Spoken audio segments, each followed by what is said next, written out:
A Search in Secret India by Paul Brunton, Chapter 2, A Prelude to the Quest. The geography master takes a long tapering pointer and moves over to the large varnished linen map which hangs before a half-board class. He indicates the triangular red patch which juts down to the equator and then makes a further attempt to stimulate the obviously lagging interest of his pupils. He begins in a thin, drawling voice and with the air of one about to make a hierophantic revelation. Quote, India has been called the brightest jewel in the British crown. End quote. At once, a boy with moody brow, half wrapped in reverie, gives a sudden start and draws his far-flung imagination back into the stolid, brick-walled building which constitutes his school. The sound of this word, India, falling on the tympanum of his ears, or the sight of it, caught up by the optic nerve of his eyes from the printed page, carries thrilling and mysterious connotations of the unknown. Some inexplicable current of thought brings it repeatedly before him.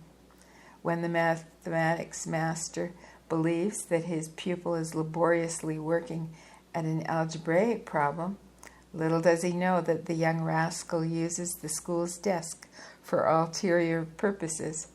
For under the cover of skillfully arranged books, he rapidly sketches turbaned heads, dusky faces, and spice-laden ships being loaded from flat junks.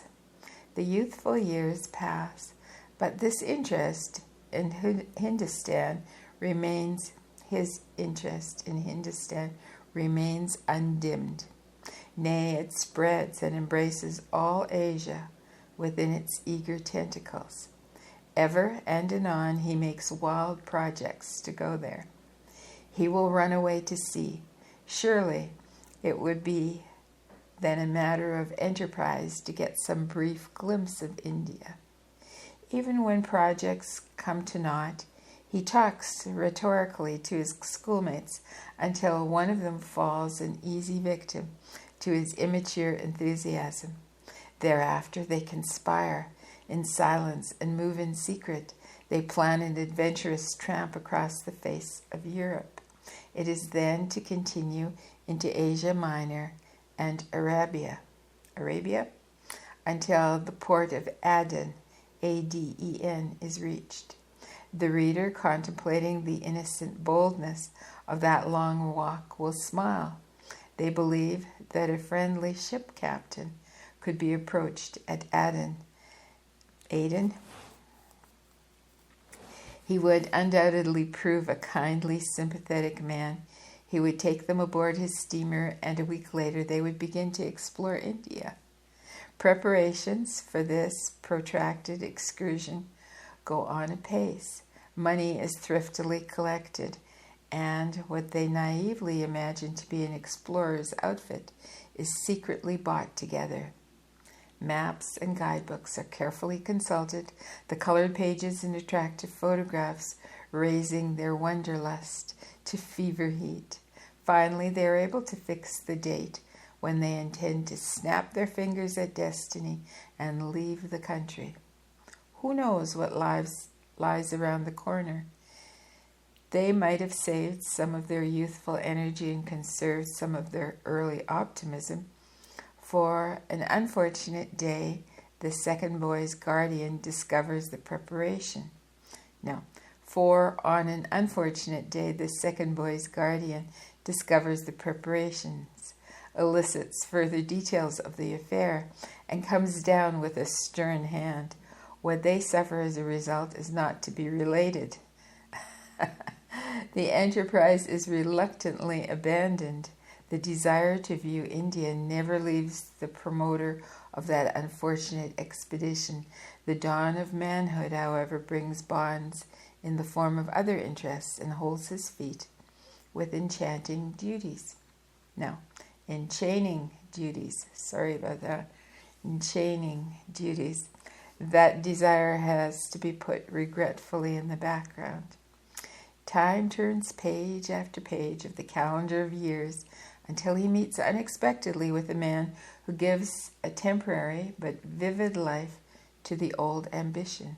For the stranger's face is dusky, his head is turbaned, and he comes from the sun-steeped land of Hindustan. I fling out the fine net of remembrance to sweep the past years for pictures of that day when he steps into my life. The tide of autumn is fast ebbing, for the air is foggy, and a bitter cold creeps through my clothing. Clammy fingers of depression strive hard to grip my failing heart. I wander into a brightly lit cafe and seek the borrowed comfort of its warmth. A cup of hot tea, so potent at other times, fails to restore my serenity. I cannot banish the heavy atmosphere which surrounds me. Melancholy has determined to make me serve her dark ends. Black curtains cover the entrance to my heart. This restlessness is difficult to endure, and it ends by driving me from the cafe into the open street. I walk without aim, and I follow the old tracks until I find myself in front of a small bookshop, which I know well. It is an ancient building and harbors equally ancient books. The proprietor is a quaint man, a human relic, surviving from an earlier century. This hustling epoch has little use for him, but he has just as little use for this epoch. He deals only in rare tomes and early editions, while specializing in curious and recondite subjects. He possesses a remarkable knowledge, so far as books can give it, of learning bypaths and out-of-the-way matters from time to time. I like to wander into that old bookshop and discuss them with him. I enter the place and greet him, and for a while I finger the yellowed pages of calf-bound volumes or peer closely into faded folios. One ancient book engages my attention. It seems somewhat interesting, and I examine it more carefully. The spectacled bookseller notes my interest, and as is his wont, commences what he imagines to be an argument anent the book's subject, metempsychosis. Metempsychosis. The old man follows habit and keeps the discussion to his own side. He talks at length, appearing to know the pros and cons of that strange doctrine better than my author, while the classic authorities who have written about it are all at his fingertips. In this way, I glean much curious information. Suddenly, I hear a man stirring at the far end of the shop, and turning, I behold a tall figure emerge from the shadows, which hide a little inner room where the costlier books are kept. The stranger is an Indian. He walks towards us with an aristocratic bearing, and he faces the bookseller. "My friend," he says quietly, "pardon me for intruding. I could not help overhearing you. While the subject you discussed is of great interest to me, now you quote the classical authors who first mentioned this idea of a man's continual rebirth upon the earth. The deeper minds among those philosophical Greeks, wise Africans, and early Christian fathers understand this doctrine well. I agree. But where do you think did it really originate?" He pauses for a moment, but gives no time for a reply. "Permit me to tell you," he continues, smiling, "you must look to India for the first acceptance of metempsychosis from the old world.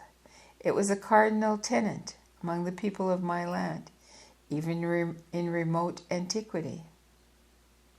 The speaker's face fascinates me. It's unusual. It would be distinguished looking among 100 Indians. power kept in reserve. This is my reading of his character.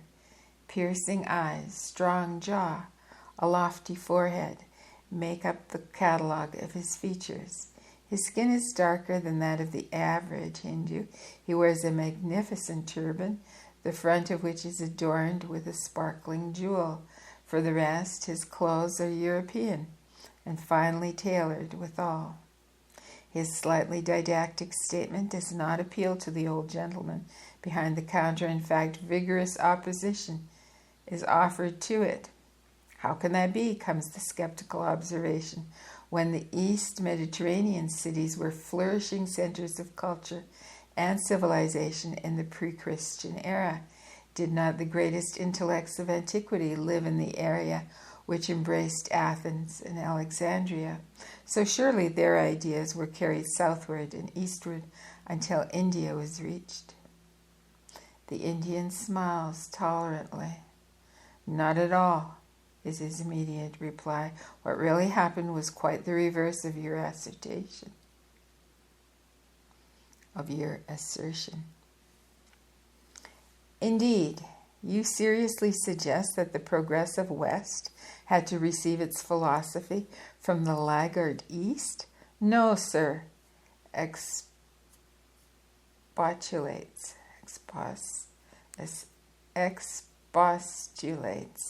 the bookseller. Why not? Read your Apuleius, Apuleius. Read your Apuleius again, my friend, and learn how Pythagoras came to India, where he was instructed by the Brahmins, and then notice how he began to teach the doctrine of metempsychosis after his return to Europe. But this is but a single instance. I can find others. Your reference to the laggard East makes me smile. Thousands of years ago, our sages were pondering over the deepest problems, while your own countrymen were not even aware of such problems, that they existed. He stops curtly, looks intently at us, and waits for his words to sink into our minds. I fancy the old bookseller is a little perplexed. Never before have I seen him so struck into silence and so obviously impressed by another man's intellectual authority. I have listened quietly to the other customer's words and made no attempt to offer a remark. Now there arises a conversational lull, which all of us seem to recognize and to respect. Soon, the Indian turns abruptly and retires to the inner room, only to emerge a couple of minutes later with a costly folio which he has selected from the shelves. He pays for the book and prepares to leave the shop. He reaches the door whilst I stare wonderingly at his departing figure. Suddenly, he turns again and approaches me. He draws a wallet out of his pocket and selects a visiting card. Would you care to pursue this conversation with me? He asks, half smiling. I am taken by surprise, but gladly agree. He offers me his card, adding an invitation to dinner. And that concludes the first part of this chapter. And I hope you're enjoying it. And till soon.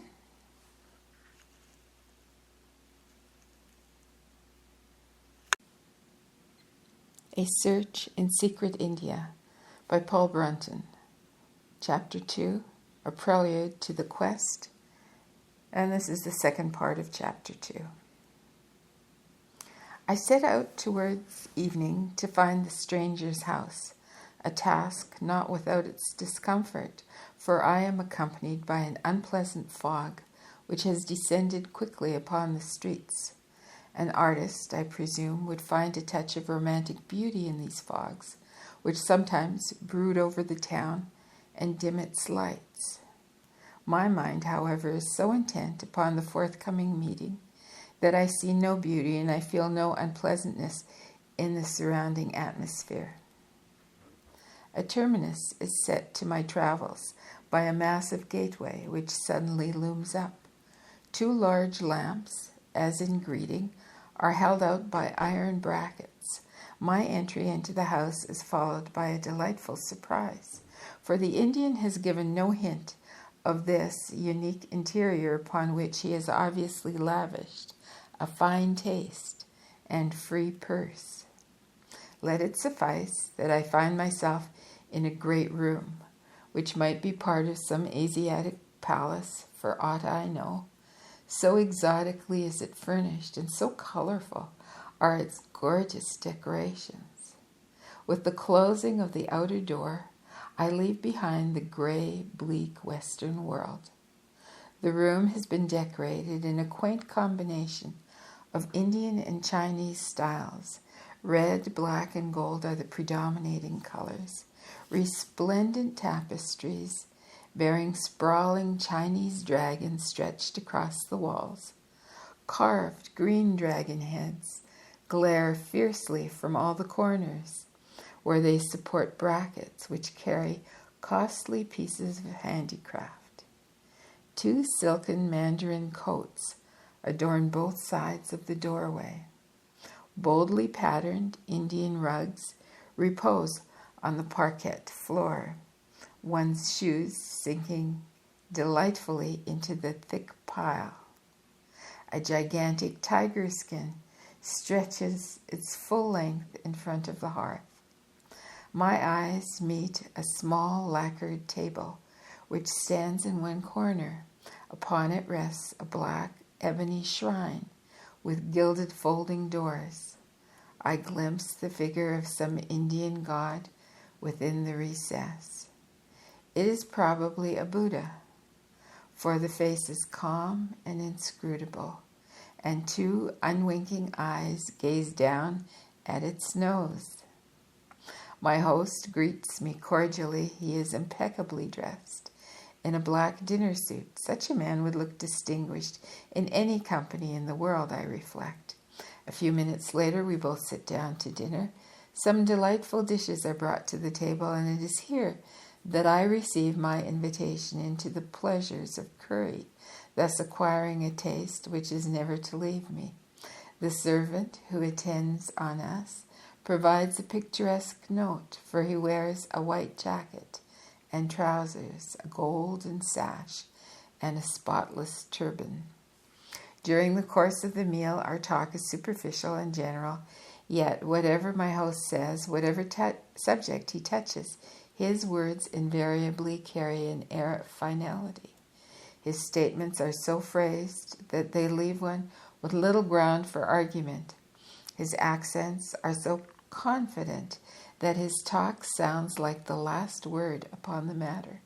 I cannot help being impressed by his air of quiet assurance. Over the coffee cups, he tells me a little about himself. I learn that he has traveled widely and that he possesses some means.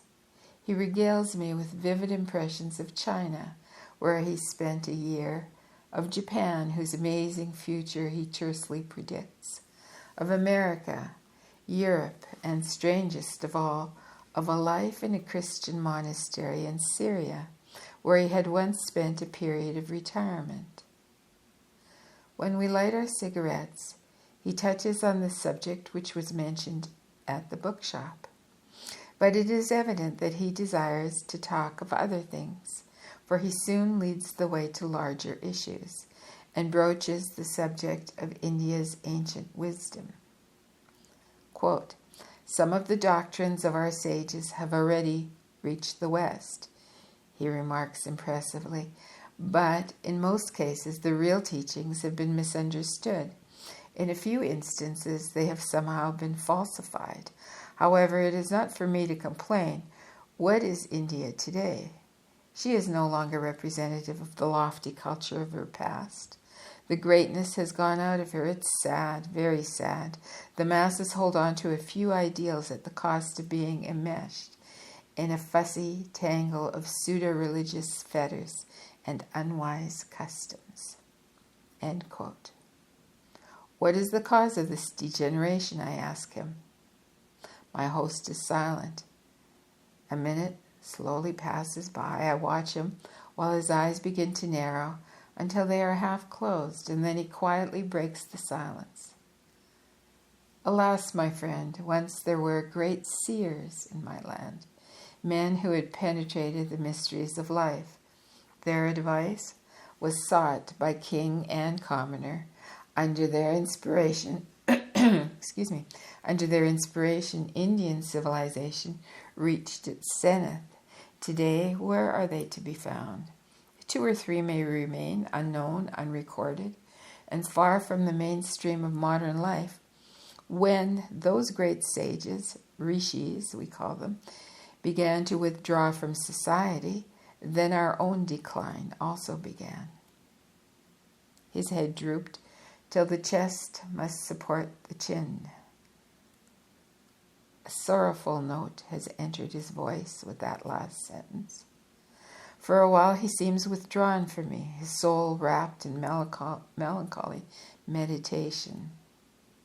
His personality impresses me again as being provocatively interesting and decidedly attractive. Eyes dark and flashing reveal a keen mentality. Voice soft and sympathetic reflect a kindly heart. I feel anew that I like him. The servant noiselessly enters the room and approaches the lacquered table. He lights a joss stick, and a blue haze rises to the ceiling. The strange perfume of some Eastern incense spreads around the room. It is not unpleasant. Suddenly, my host raises his head and looks at me. Did I tell you that 2 or 3 still remain? He asks queerly. Ah, yes, I said that. Once I knew a great sage. It was a privilege, about which I rarely speak to others now. He was my father, guide, master, and friend. He possessed a wisdom of a god. I loved him as if I were really his own son. Whenever I stayed with him at fortunate intervals, I knew then that life at its heart is good. Such was the effect of his wonderful atmosphere. I, who have made art my hobby and beauty my ideal, learned from him to see the divine beauty in men who were leprous, destitute, or deformed, men from whom I formerly shrank in horror. He lived in a forest hermitage far from towns. I stumbled upon his retreat seemingly by accident. From that day I paid him several visits, staying with him as long as I could. He taught me much, yes. Such a man could give greatness to any country. Then why did he not enter public life and serve India? I question, frankly. The Indian shakes his head. It is difficult enough for us to understand the motives of such an unusual man.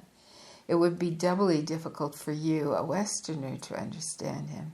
His answer might probably be that service can be rendered in secret through the telepathic power of the mind, that influence can be exerted from a distance in an unseen yet no less potent manner. He might also say that a degenerate society must suffer its destiny until the fated hour of relief strikes. I confess to being puzzled by this answer. Quite so, my friend. I expected that, observes the other.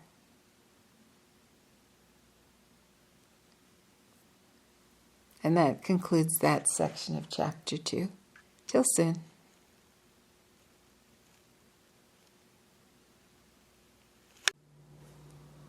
A Search in Secret India by Paul Brunton. Chapter 2, Part 3. After that memorable evening, I visit the Indian's home many times, drawn by the lure of his unusual knowledge as much as by the attractiveness of his exotic personality. He touches some coiled spring among my ambitions and releases into urgency the desire to fathom life's meaning. He stimulates me less to satisfy intellectual curiosity than to win a worthwhile happiness. One evening, our conversation takes a turn which is destined to have important results for me. He describes on occasions the strange customs and peculiar traditions of his countrymen. Sometimes he portrays in a few words the types of people of his amazing land. He drops a remark this evening anent a strange type, the yogi. I possess but a vague and incoherent idea of what the term really means. It has come to my notice a few times during the course of my reading, but on each occasion the terms of reference differ so much from the others that confusion is the natural result. So when I hear my friend use the word, I stop him short and beg for further information. That I shall do with pleasure, he answers, but I can hardly tell you in a single definition what constitutes a yogi. No doubt a dozen of my countrymen will define the word in a dozen different ways. For instance, there are thousands of wandering beggars who pass by this name. They swarm through the villages and attend the periodic religious fairs in droves. Many are only lazy tramps and others vicious ones, while most are totally illiterate men unaware of the history and doctrines of the science of yoga, under whose shelter they masquerade. He pauses to flick the ash off his cigarette. Go, however, to some place like Rishikesh, over which the mighty Himalayas keep eternal guard. There you will find a totally different class of men. They live in humble huts or caves, eat little food, and constantly pray to God. Religion is their breath. It occupies their minds day and night.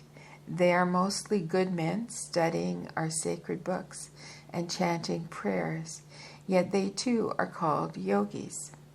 But what have they in common with the beggars who prey on the ignorant masses? You see how elastic the term is. Between these two classes, there are others who partake of the nature of both. And yet, there seems to be much made of the mysterious powers possessed by yogis, I remark. Ah, now you must listen to a further definition, he laughs back at me. There are strange individuals in solitary retreats, far from the big cities, in the seclusion of lonely jungles or mountain caves, men who devote their entire existence to practices which they believe will bring marvelous powers. Some of these men will eschew all mention of religion and scorn it. Others, however, are highly religious, but all of them unite in the struggle to wrest from nature a mastery over forces invisible and intangible. You see, India has never been without her traditions of the mysterious, the occult, and many are the stories told of those adepts who could perform miraculous feats. Now these men too are called yogis. Have you met such men? Do you believe in these traditions? I ask innocently. The other man is silent. He seems to be ruminating over the form in which to couch his reply. My eyes turn to the shrine which stands upon the lacquered table. I fancy in the soft light which fills the room that the Buddha is smiling benignly at me from its lotus throne of gilt wood. For half a minute I'm ready to believe that there is something uncanny in the atmosphere, and then the Indian's clear voice breaks into my thoughts and arrests my wandering fancies. Look, he says, holding something out for my inspection. He has loosened it from under his collar. I am a Brahmin. This is my sacred thread. Thousands of years of strict segregation have made certain qualities of character distinctive in my caste. Western education and Western traveling can never remove them. Faith in a higher power belief in the existence of supernatural forces, recognition of a spiritual evolution among men. These things were born in me as a Brahmin. I could not destroy them if I would, while reason is overpowered by them whenever the issue comes to battle. So, although I am quite in sympathy with the principles and methods of your modern sciences, what other answer can I give you except this? I believe. He looks intently at me for a few moments, and then he proceeds. Yes, I have met such men. Once, twice, 3 times. They are difficult to come across. Once they were easier to find, I believe, but today they have almost disappeared. But they still exist, I presume? Most likely, my friend. To find them is another matter. It would require protracted search. Your master, was he one of them? No, he belonged to a higher order. Did I not tell you that he was a rishi? The term needs some elucidation before my mind can digest it. I tell him so. Higher than the yogis stand the rishis, he answers. Transfer the Darwinian theory to the realm of human character. Accept the Brahmin teaching that there is a spiritual evolution running parallel with the physical one. Look upon the rishis as men who have attained the crest of this upward climb. Then you may form some rough conception of their greatness. Does a rishi also perform those wonders of which we hear? Yes, he certainly does, but he will not value them for their own sake, whereas many of the yogi wonder workers do. Such powers arise in him naturally by reason of his great development of will and mental concentration. They are not his chief concern. He may even disdain them and use them little.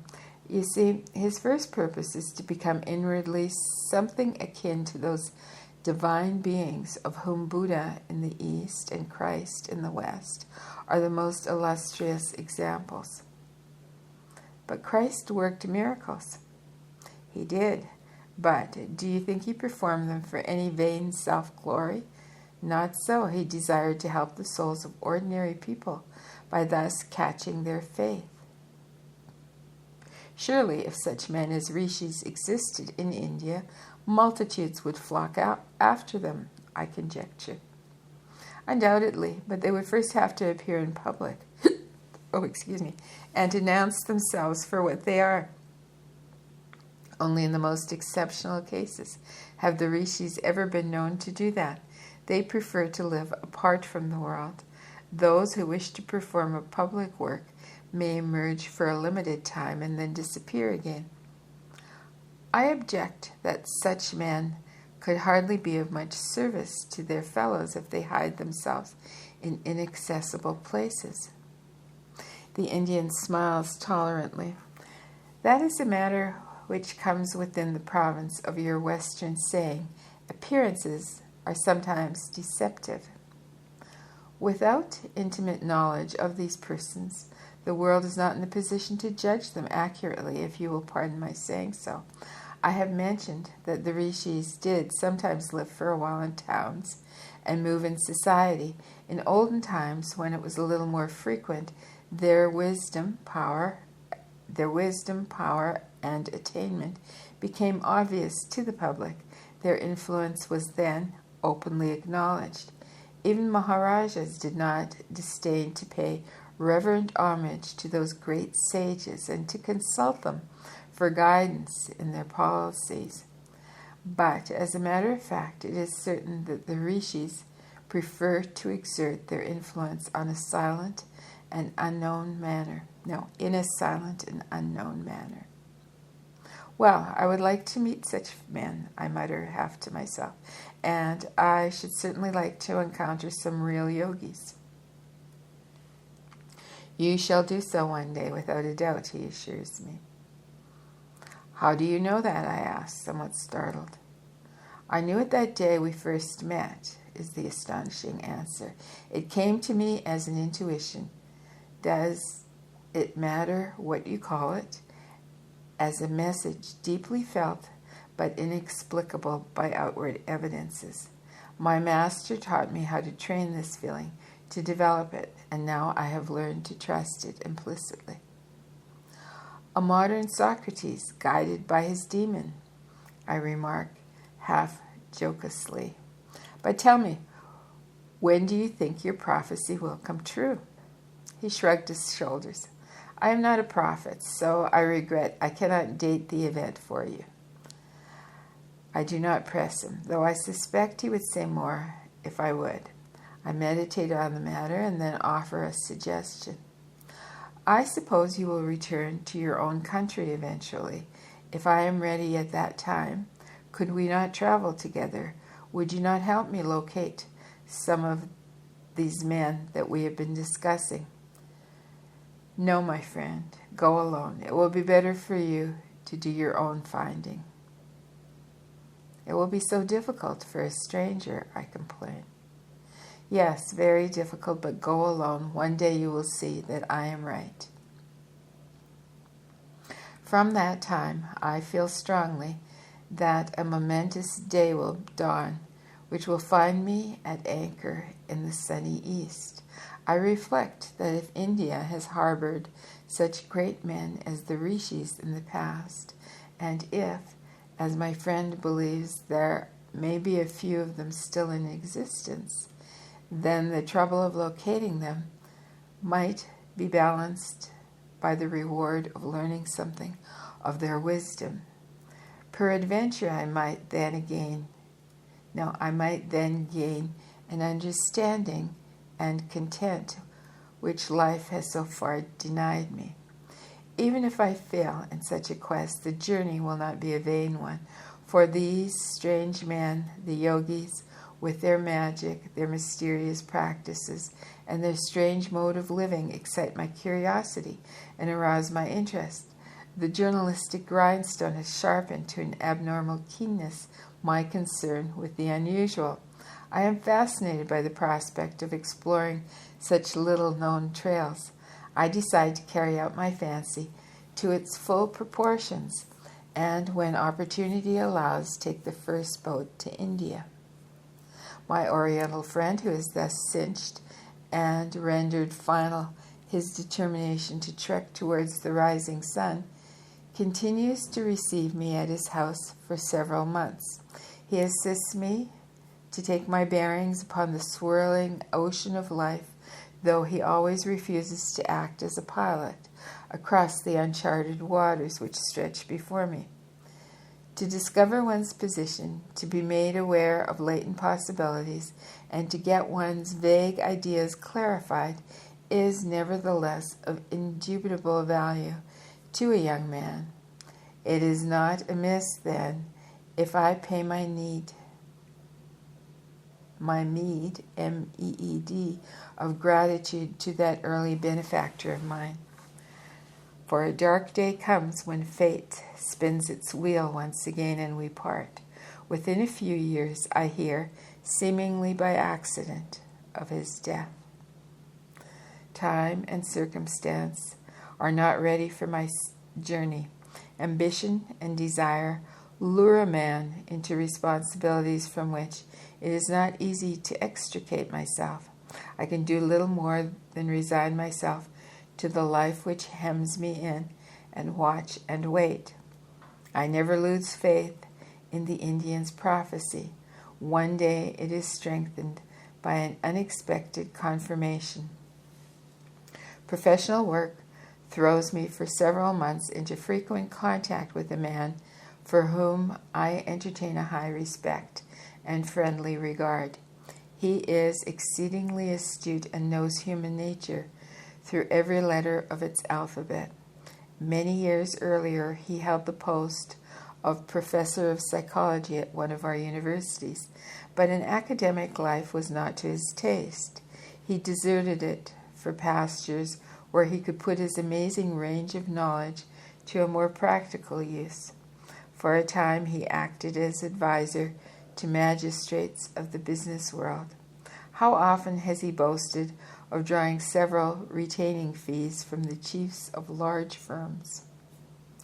He is born with a remarkable gift of inspiring others to their best endeavors. Every person he meets, from office boy to millionaire, finds practical help and new enthusiasm from the contact. Sometimes they receive golden advice. I make it a practice to take careful note of any counsel he gives me, for his foresight and insight usually receive startling verification in both business and personal matters. I enjoy his company because he has succeeded in fusing the elements of introspection and extrospection in his own nature, with the result that he can talk profound philosophy one minute and deal with a commercial report the next. Withal, he is never dull, always witty and radiating good humor. He admits me into the circle of intimate friendship, and sometimes we spend several hours at a time in mingled work and pleasure. I never tire of listening to his talk, for its latitude of subjects enthralls me. I wonder often that one small head can carry all he knows. One night we go out to dine together in a little bohemian restaurant where pleasantly shaded lights and nicely cooked food accompany each other. After the meal, we find a full moon resplendent in the heavens, and tempted by the witchery of its poetic light, decide to walk homewards. The conversation has been somewhat light and frivolous for most of the evening, but as we walk on through the city's quieter streets, it drifts into philosophical depths. The close of our nocturnal peregrination finds us discussing subjects so abstruse that some of my companion's clients would take fright at the mere sounds of the names. Outside his door he turns and proffers a hand in farewell. As he grips mine, he suddenly addresses me in grave tones, and he says slowly, quote, "You ought never to have entered this profession. You are really a philosopher, caught up in the ink-slinging business of writing. Why did you not become a university don and spend your life in secluded research? For you like to put on those carpet slippers of yours and walk around inside your brain. You are trying to reach the very source of the mind. One day you will go out to the yogis of India, to the lamas of Tibet, and the Zen monks of Japan. Then you will write some strange records. Good night." End quote. What do you think of these yogis? The other man bends his head towards mine and half whispers in my ear, "My friend, they know. They know." I walk away, greatly puzzled. This Eastern journey is not likely to happen for a long time. I am sinking deeper and deeper into a maze of activities from which escape becomes proportionately more difficult. For a while pessimism seizes me. Am I not doomed by destiny to remain imprisoned in this maze of private bonds and personal ambitions?